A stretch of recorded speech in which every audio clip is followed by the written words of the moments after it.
এখন একটা মজার টপিক আলোচনা করব, সেটা হচ্ছে লেখকরা কেন ছদ্মনাম গ্রহণ করতেন। দেখুন, অনেক কারণ থাকতে পারে এবং সেই কারণগুলো কি, কি সেইগুলোই এই ভিডিওর মাধ্যমে দেখানোর চেষ্টা করব। দেখুন, ১ম হচ্ছে লেখকরা কখনো, কখনো কি করতেন বলুন তো? নিজেদের নাম প্রকাশ করতে সংকোচ বোধ করতেন। তার সহজ মাধ্যম ছিল কিন্তু ছদ্মনাম। তিনি ছদ্মনাম গ্রহণ করছেন। কোনো লেখক কি করতেন? আইনি ভয়ে।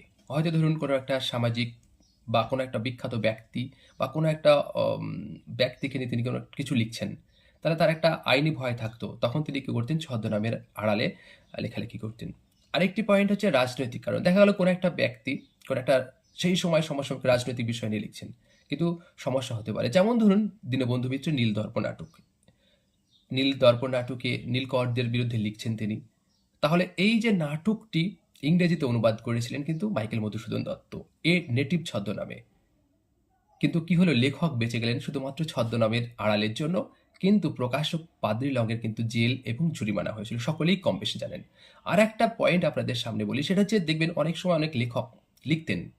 হয়তো নিজের স্বনামে লিখছেন কিন্তু লেখা প্রকাশিত হচ্ছে না। তখন কি করছেন তারা? তারা কিন্তু মেয়েদের ছদ্মনাম গ্রহণ করেছেন। যার ফলে দেখা গেল তার লেখাটি প্রকাশিত হয়েছে। যেমন একজন লেখক, তার নাম হচ্ছে নবীনচন্দ্র মুখোপাধ্যায়। তিনি কিন্তু ছদ্মনাম গ্রহণ করেছিলেন ভুবন মোহিনী দেবী নামে।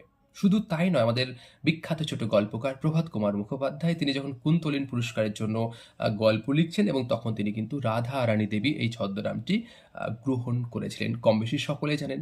এছাড়া বলছেন নিজেকে অপ্রকাশ করার ভান করার জন্যও নাকি লেখকের অনেক সময় তারা ছদ্মনাম গ্রহণ করতেন। তারপরে দেখবেন ছদ্মনাম আ নেওয়ার মধ্যেও নাকি একটা অপরাধ প্রবণতাও নাকি লুকিয়ে আছে। এরকম অনেকেই বলতে চাইছেন। আবার একটা জিনিস কি বলুন তো? সত্যি কথা একেবারে সোজাভাবে বলতে গেলে একটা সংকোচ বোধ করে।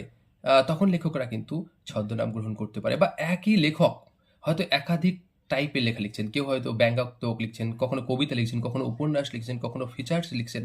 তখন লেখকরা কিন্তু ছদ্মনাম গ্রহণ করতেন। যেমন বঙ্কিমচন্দ্র প্রবন্ধের জন্য এক ধরনের ছদ্মনাম গ্রহণ করছেন, উপন্যাস। ঠিক সেরকম রবীন্দ্রনাথ দেখুন, প্রাচীন কবিদের অনুকরণে তিনি যখন বৈষ্ণব পদাবলীকে পদকে অনুসরণ করে কবিতা লিখছেন, আ তখন কিন্তু ভানু সিংহ ছদ্মনাম গ্রহণ করছে। এই যে কারণগুলো কিন্তু রয়েছে।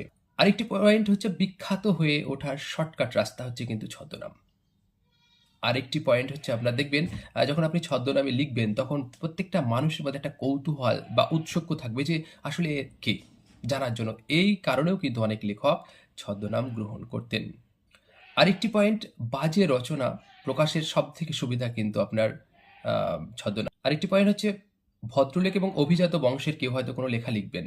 তার সম্মানহানি হতে পারে, মর্যাদাহানি হতে পারে, তখন তারা কিন্তু ছদ্মনাম গ্রহণ করছেন। তো এই পয়েন্টগুলো আ আপনাদের কেমন লাগলো? ভিডিওটি যদি ভালো লেগে থাকে অবশ্যই আপনারা সেভ করে রাখুন এবং একটু অন্যদের মাঝে শেয়ার করুন। আর পারলে একটু ফলো করে রাখুন। ধন্যবাদ।